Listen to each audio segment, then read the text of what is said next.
PTI chairman minus थी वियो। Barrister Gauhar PTI जो बिना मुकाबले चेयरमैन चूंडिजी वियो। उमर अयूब सेक्रेटरी जनरल थी वियो। यास्मीन राशिद पंजाब जी सदर ऐं हलीम आदिल शेख पीटीआई सिंध जा सदर थी विया। अली अमीन गंडापुर खैबर पख्तूनख्वा ऐं मुनीर अहमद बलोचिस्तान जी सदारत संभालींदा। Chief election commissioner Niazullah Niazi PTI जे इंट्रा पार्टी नतीजन जो ऐलान करे छॾियो। पीटीआई जी बानी अॻवान अकबर एस बाबर इंट्रा पार्टी नतीजन के चैलेंज करण जो ऐलान करे छॾियो।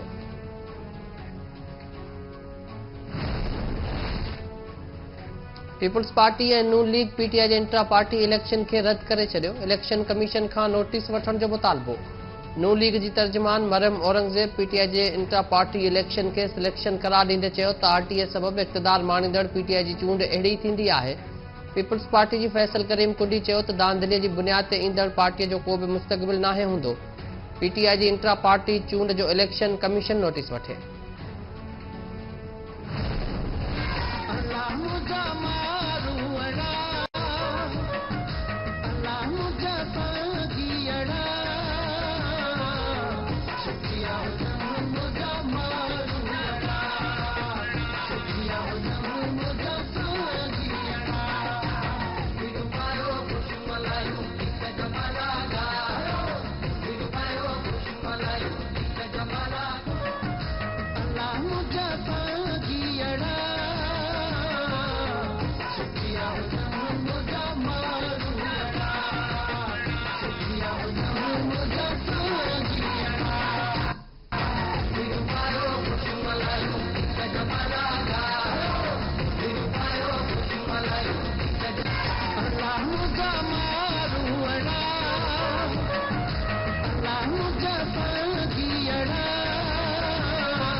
सिंध जी क़ौमी एकता ईद में बाक़ी हिक ॾींहुं केटीएन ऐं कावश पारां परॾेहनि खां पाक सिंध जे सिरे हेठि ऐलानियल एकता ॾियारो सुभाणे मल्हायो वेंदो। नौजवाननि ॿारनि ॿुढनि तोड़े नारियुनि ओढ़ण लाइ अजरक ऐं टोपी समेत सकाफ़ती लिबास तयार करे वरिता। एकता ईद भरपूर नमूने मल्हाइण जो वचन।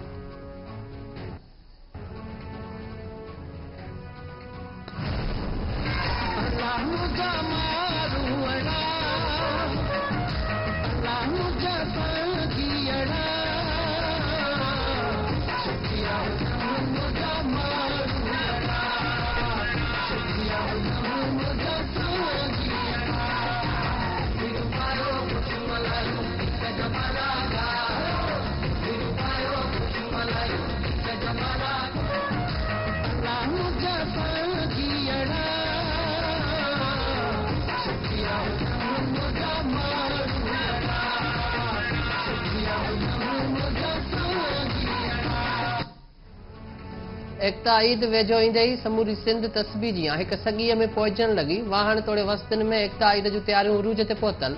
मच कचहरियुनि राग रंग जी महफ़िलनि ऐं जागरता रैलीज़ जो सिलसिलो बि जारी। हर तरफ़ इंडलठी रंग ज़ाहिर थियण लॻा। जामशोरो भाण सईदाबाद काज़ी अहमद गढ़ी खैरो सामारो वारा न्यू सईदाबाद गाजी ख्वावड़ ऐं ॿियनि शहरनि में एकता रैलियूं कढियूं वयूं। खैरपुर पीर जो ॻोठ बख्शापुर ठुल ऐं ॿियनि शहरनि में रैलियूं कढियूं वयूं। स्कूलनि में बि शागिर्दनि पारां सिंध अमड़ के भेटा पेश।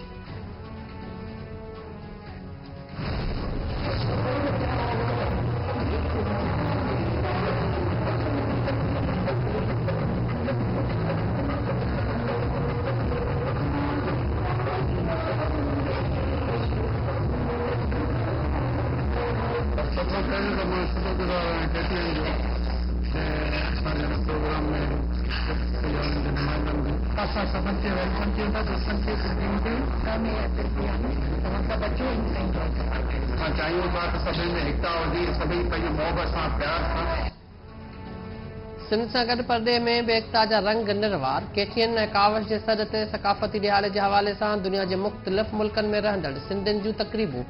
सिंध जीजल के भेटा पेश। कैनेडा जे शहर टोरंटो में साना जी तक़रीब सिंधी गीतनि ते झुमरियूं। सऊदी अरब जे शहर जिद्दा में बि नौजवाननि पारां एकता तक़रीब मुनक़िद कई वई। क़ौमी गीतनि ते झुमरियूं। दुबई में बि सिंधियुनि पारां एकता तक़रीब मुनक़िद कई वई। सिंधियुनि जी वॾे अंग में शिरकत। क़ौमी गीतनि ते झुमरियूं।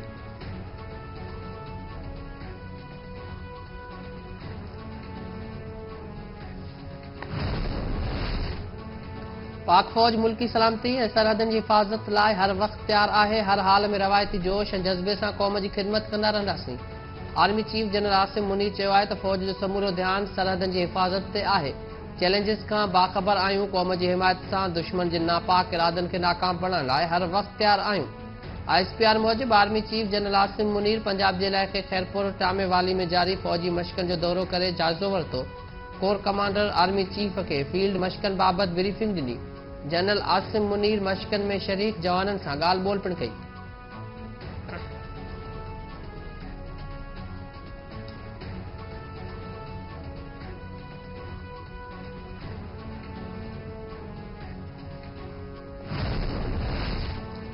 निगरान वज़ीर आज़म अनवारुल हक़ काकड़ मौसमियाती तब्दीलीअ खे वॾो चैलेंज करार ॾेई छॾियो। दुबई में गोलमेज़ कॉन्फ्रेंस खे ख़िताब कंदे अनवारुल हक़ काकड़ चयो त मौसमियाती तब्दीलीअ मां मुतासिर मुल्क मुख़्तलिफ़ मसइलनि खे मुंहुं ॾेई रहिया आहिनि।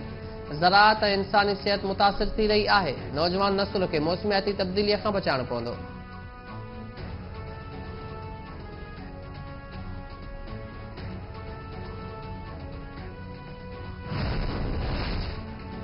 PTI चेयरमैन ऐं शाह महमूद कुरैशी ख़िलाफ़ साइफ़र केस जी अॼाला जेल में पहिरीं ॿुधणी। PTI चेयरमैन ऐं शाह महमूद कुरैशीअ खे बि अदालत में पेश कयो वियो। PTI चेयरमैन जी घरवारी, भेनर ऐं शाह महमूद जा माइट बि अदालत में मौजूदु हुआ। मीडिया नुमाइंदनि खे इजाज़त न मिली। केस जी ॿुधणी बिना कार्रवाई जे सूमर ते मुलतवी।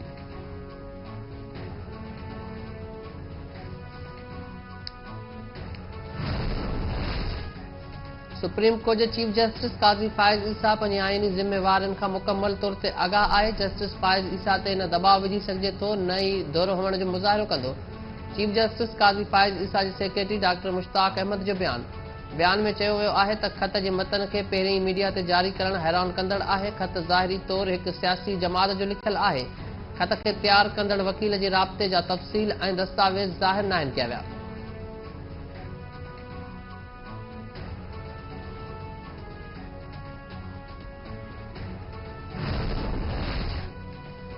सिंध जे निगरान काबीना में वधीक हिक वज़ीर जी वाद। कराची आर्ट्स काउंसिल जे सदर अहमद शाह निगरान वज़ीर तौरु हलफ़ खणी वरितो। गवर्नर खेसि हलफ़ खणायो।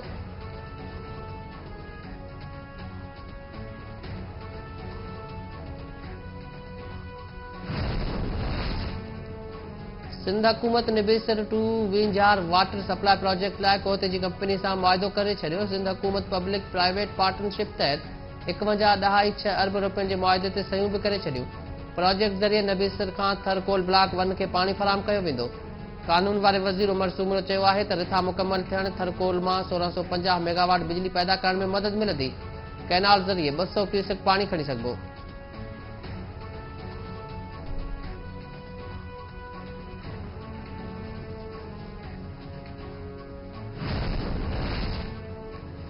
सिक्योरिटी फोर्सेस पेशावर के वॾी दहशतगर्दीअ खां बचाए वरितो। मर्दान में कार्रवाई दौरान TTP जो दहशतगर्द गिरफ़्तार।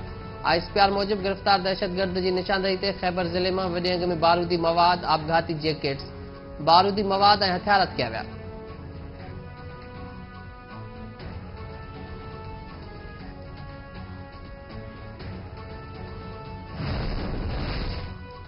कराची जे इलाइक़े गार्डन ईस्ट मां गैरकानूनी करेंसी एक्सचेंज में मुलविस गैंग जो अहम जवाबदार गिरफ़्तार। लखे रुपयनि जी मालियत जी ॾेही ऐं परॾेही करेंसी हथ। गिरफ़्तार जवाबदार नूर मोहम्मद हंडी ऐं करेंसीअ जे गैरकानूनी कारोबार में मुलविस हो। FIA जे तर्जुमान गिरफ़्तार जवाबदार खे बिना लाइसेंस गैर मुल्की करेंसी एक्सचेंज में मुलविस हो। छापे दौरान जवाबदार वटां 2600 अमरीकी डॉलर, 650 UAE धर्म ऐं 31 लख रुपया हथ। जवाबदार वटां 2 मोबाइल फ़ोन ऐं हुंडी हवाला बाबति पैगाम बि शामिल।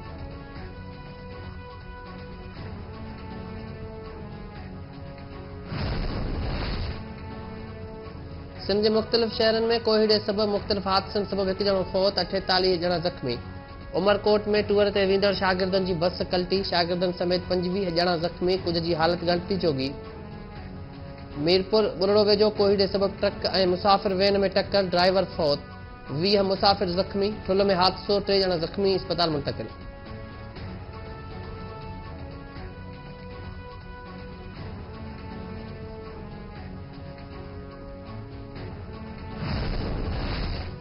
ऐं दड़ो भरिसां नौजवान 1 हफ़्ते खां पुरस्कार नमूने गुम, वारसनि पारां ॻोल्हा में मदद जी अपील। ॻोठ कासिम सूमरो वासी पोरत अब्दुल सत्तार सूमरो कराचीअ में पुरस्कार नमूने गुम थी वियो। वारसनि मूजिबि नौजवान पघार वठी ॻोठ अची रहियो हो त रस्ते मां गुम थी वियो आहे। नौजवान जो मोबाइल फोन बि बंदि पियल आहे। आला भरिसां पढ़ियल औरत बि 1.5 महीने खां पुरसरा नमूने गुम। वारसनि पारां क़त्ल जो शक ज़ाहिर। 4 ॿारनि जी माउ दरिया खातू माछी फुटियूं चूंडण वई त घर वापसि न मोटी। जांच करण जो मुतालबो।